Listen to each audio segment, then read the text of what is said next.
수월할 것 같았던 독일군의 소련 침공은 1943년을 이후로 기세가 완전히 바뀌죠. 소련군에게 유리해지잖아요. 스탈린그라드, 쿠르스크에서 소련군이 승리를 거둔 이후에 동부전선 전체에 걸쳐서 소련군이 반격할 수 있는 기회를 잡죠. 이제 본격적으로 스탈린의 복수가 시작됩니다. 오늘 소개할 작전의 의미를 들어보시면 스탈린이 제대로 칼을 갈았구나 하실 겁니다. 소련의 복수혈전 바그라티온 작전 지금 시작합니다.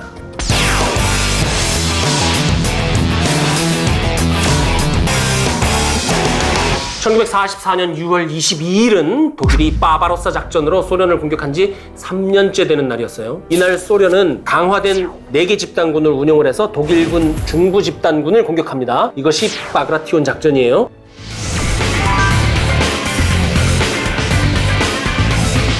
이것은 명백히 독일군이 소련을 침공한 바바로사 작전에 대한 보복이자 응분의 조치였습니다. 당한 대로 갚아주는 거죠. 이 바바로사가 뭐라고 그랬어요? 붉은 수염이라고 그랬잖아요. 붉은 수염 뭡니까? 나치 독일이 계승자임을 자처했던 신성 로마 제국의 황제 프리드리히 1세의 별명이었죠. 이 프리드리히 1세 뭐예요? 독일 남부 슈바벤에 기반을 둔 호헨슈타우펜 왕가 출신이죠. 프리드리히 1세가 그 당시에 자신이 나 독일 사람이야 이런 자각이 있지는 않았지만 지금 나치 독일의 입장에서 보자면 어때요? 독일 출신의 유럽 제패자라고 해석할 수 있잖아요. 그러니까 이 바바로사 작전이라고 한 것인데 바그라티온 작전은 소련 입장에서 바그라티온이라는 이름을 붙인 거예요. 거기에 맞춰서 바바로사, 즉 프리드리히 1세가 독일 남부 출신이었던 것에 이제 뭐냐면 대꾸를 딱 맞춰가지고 이 바그라티온은 어떻게 보면 소련의 남부라고 할 수 있는 조지아의 왕가예요. 일단 못 떠올르세요?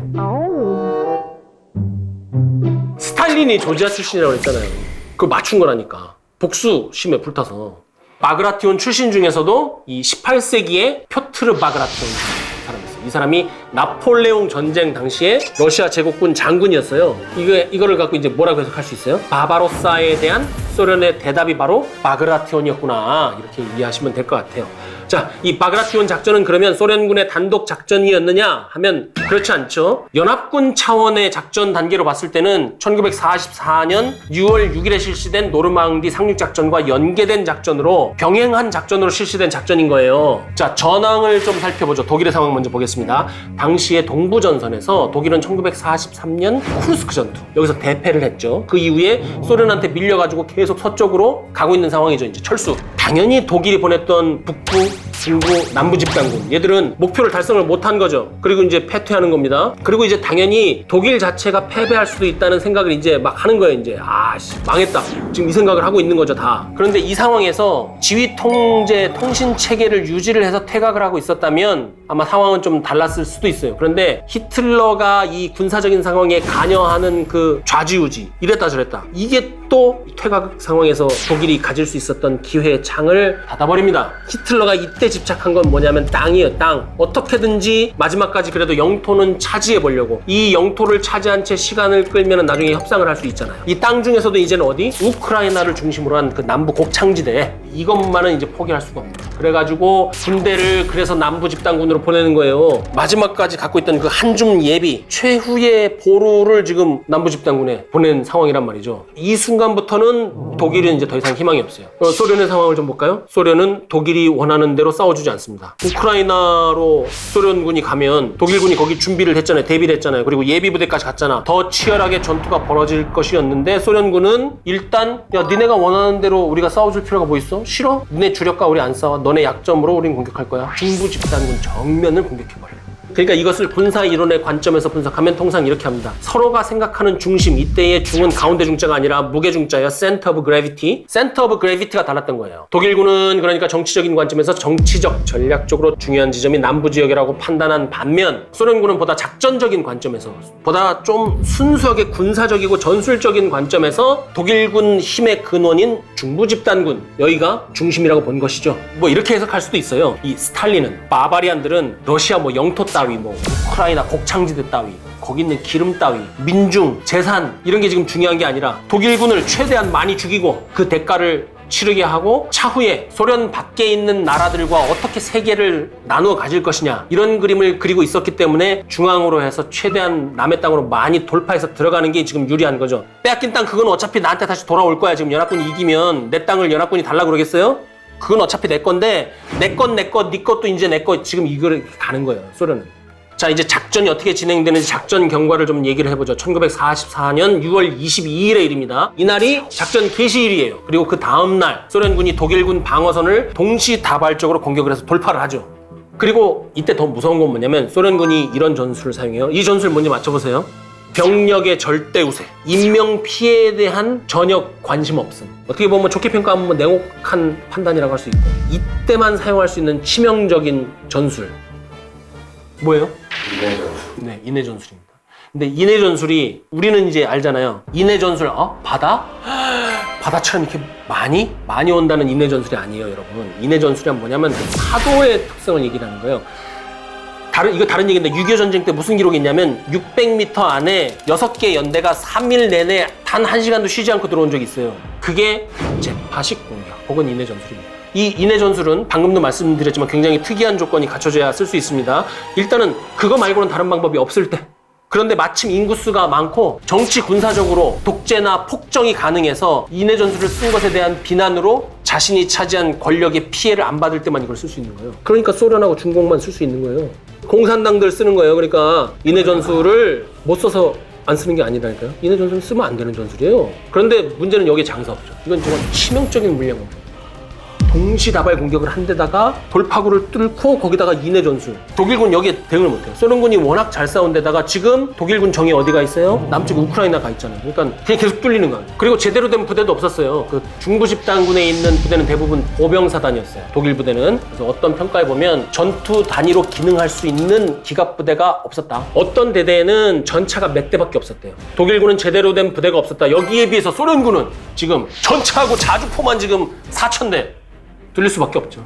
그리고 요즘에는 이거 아시는 분이 많은 것 같아요. 소련군은 이 당시에 가장 발전한 수준의 계획과 작전 준비를 했었어요. 미군 말고는 없어. 그냥 영국군, 프랑스군 그냥 가는 거야. 근데 2차 세계대전, 독소전쟁, 소련 공격기, 바그라티온 작전 이때 보면 전진 한계선, 중간 목표, 교대 전진, 연결 작전, 초월 작전 이거를 계획을 했고 그것에 대해서 준비를 했고 그것을 실행을 했어요. 전투력 운용의 효과를 극대화하는 것이죠. 아마도 이런 수준의 고도로 통제된 작전을 수행할 수 있는 것은 이 당시에는 소련군이 유일했을 것 같아요.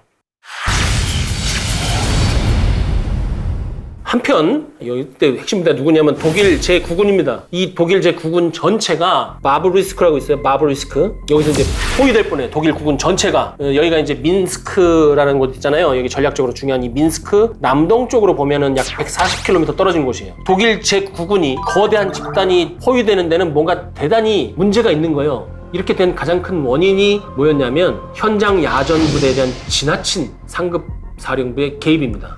히틀러가 이제 뭐 감나라, 배나라 하니까 그 이제 어떻게 할 수가 없는 거예요. 현장에서 가장 중요한 덕목은 뭡니까? 행동의 자유잖아요. 첫 번째. 두 번째는 뭡니까? 주도권. 행동의 자유를 가질 때 주도권을 가져올 수 있고 주도권이 지휘관에게 있을 때 공세적인 부대 운용을 할 수 있으며 공세적인 부대 운용을 할 수 있을 때 결정적인 시간과 장소에서 결정적인 부대를 내 마음대로 집어넣어서 승리를 차지할 수가 있는 거죠. 그게 누굽니까? 롬멜, 구데리안. 지 멋대로 했잖아요. 그게 방금 말씀드린 그건데 지금 제9군은 지금 히틀러가 막 감나라, 배나라 난리예요. 행동의 자유가 주도권을 잃으니까 이렇게 바보 같은 짓을 해서 국군이라는 그 거대한 조직이 포위되고 완전 죽을 뻔하는 거죠.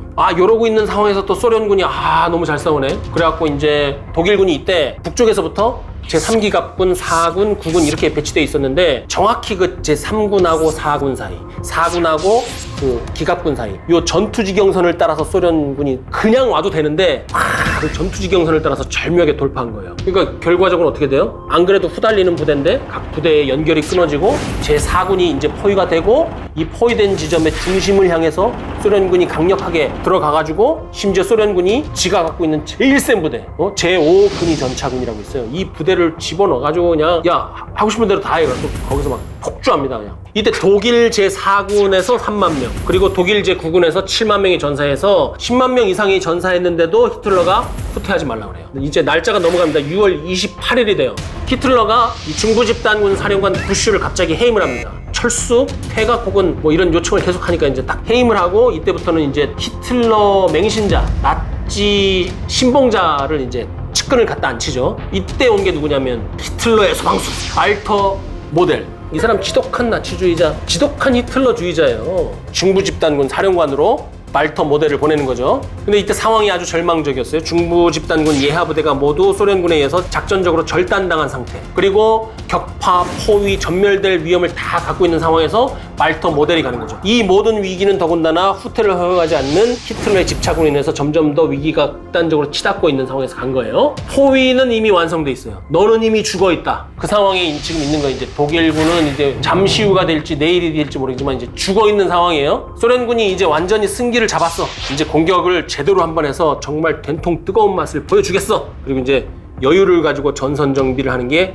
7월 4일이에요. 그러니까 7월 4일은 소련군이 승리를 완전히 확신한 날이다. 이렇게 생각할 수도 있겠죠. 이때 소련군은 북으로부터 드빈스크, 빌뉴스, 그로드노, 브레스트, 체르노프치 여기를 연결하는 선까지 이제 진격했어요. 이 선 연결한 거 보세요. 독일이 소련을 공격하기 전에 전선을 뭐 이제는 거의 회복한 거예요. 방금 브레스트 얘기했잖아요. 여러분, 브레스트 뭐예요? 바바로스 작전 시작됐을 때 가장 먼저 공격한 것이고 바바로스 작전 초기에 가장 늦게까지 점령을 못한 거기잖아요. 근데 소련군이 생각하지 못한 게 있죠. 소련군이 진격할수록 자기들의 작전 종심이 길어져. 자기들도 이제 종심이 길어지고 보급선이 길어져서 독일군이 종심이 길어졌을 때랑 비슷한 상황이 되는 거야. 그리고 사실은 독일군이 진작 철수를 했어야 돼요. 왜냐하면 이 영토를 보면 뒤로 빠질수록 좁아져. 그리고 여기 이제 습지대 같은 데가 있기 때문에 공격할 수 있는 곳이 적단 말이에요. 그러면 이렇게 독일군이 철수를 할수록 이렇게 좁아질 거 아니에요. 방어하기 좋아. 소련군의 공격 때문에 강요에 의한 철수를 하지 말고 자발적인 철수를 해서 방어를 했어야 돼요. 이것을 독일군 장군들은 계속 얘기를 했는데 히틀러 이 가 계속 거기 저 땅 욕심 때문에 그러고 있단 말이죠.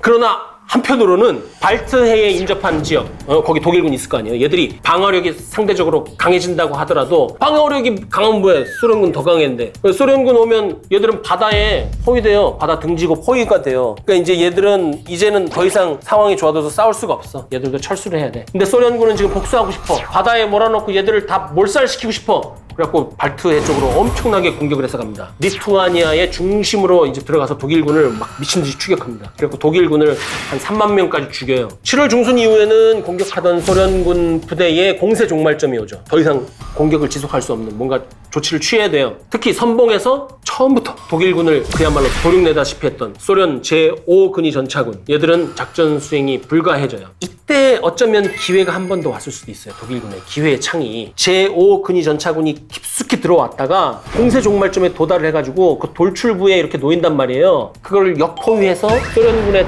앞에 천병을 잘라냈더라면 기회가 한 번 더 올 수 있었을 수도 있어요. 그런데 이때 독일군 총참모부를 완전히 마비시키는 사건이 일어나죠. 히틀러를 암살하기 위해서 부대가 이렇게 딱 들어오잖아요. 어둠 속으로 딱 들어가는데 히틀러가 뭐라고 그래요? 불을 밝혀라! 그래서 작전을 밝히래요.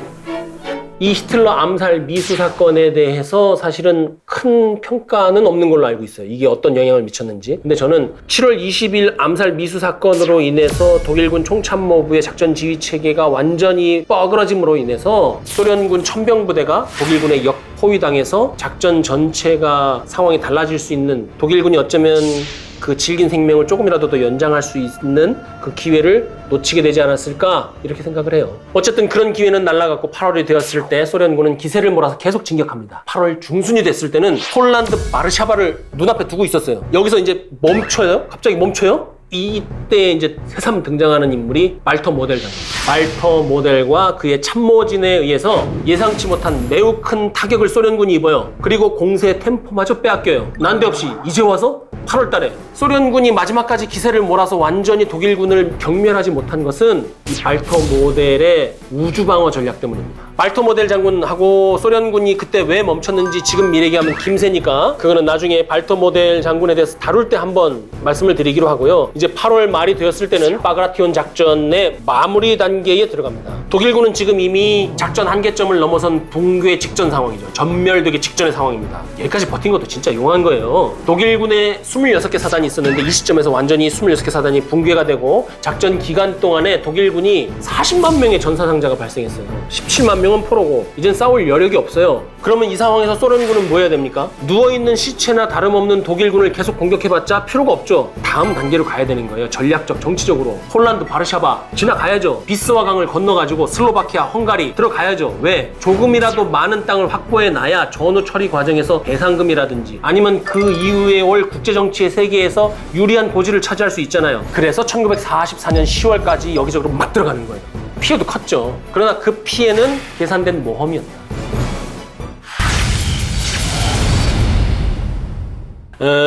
생각해볼 문제가 있습니다. 전쟁사를 좋아하는 우리들 상당수가 독소전쟁에 열광합니다. 저도 열광하고 있고 저도 계속 그러고 있어요. 왜? 호쾌하기 때문에. 우리 일상에서 볼 수 없는 호쾌함이 넘치잖아요. 더군다나 독소전쟁은 중대 대대 차원의 전투가 아니라 군단 단위, 군사령부급의 전투 작전이에요. 근데 여기서 우리는 좀 다른 차원으로 한번 생각해 봤으면 좋겠어요. 왜 이런 게 가능했을까? 기본적으로 우리는 이렇게 알고 있어요. 국가의 운명이 걸려있기 때문에, 미래가 걸려있기 때문에 그러한 작전 전투를 한 것이다. 독일과 소련이. 그런데 한편으로 이렇게 생각해 볼 수도 있어요. 개인, 생명, 인권에 대한 기본적인 사상, 철학, 존중이 없는 나라였기 때문에 그것이 가능했다. 이거는 우리가 확실히 알아야 됩니다. 제2차 세계대전이 그토록 처절했던 것은 이 인류 전체가 멍청했기 때문이 아니에요. 프랑스가 방어를 못했기 때문이 아닙니다. 그 나치 독일이, 나치즘이, 공산 소련이, 공산주의가, 전체주의 국가 일본이 그 전체주의가 국민, 개인, 생명, 인권을 고려하지 않는 시스템이기 때문에 이 2차 세계대전이 그렇게 많이 죽고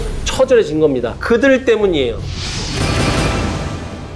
발터 모델의 우주방어전 능력 때문에 소련군의 공격이 지체됐다고 하는데 그거 진짜냐? 정말일까요? 발터 모델, 우주방어, 그리고 소련군의 사정이라는 제목으로 한번 말씀을 드리기로 하고, 어쨌든지 간에 지금 상황은 여차저차해서 잠깐 멈췄지만 베를린으로의 입성은 시간 문제였다. 이렇게 정리를 할 수 있을 것 같습니다.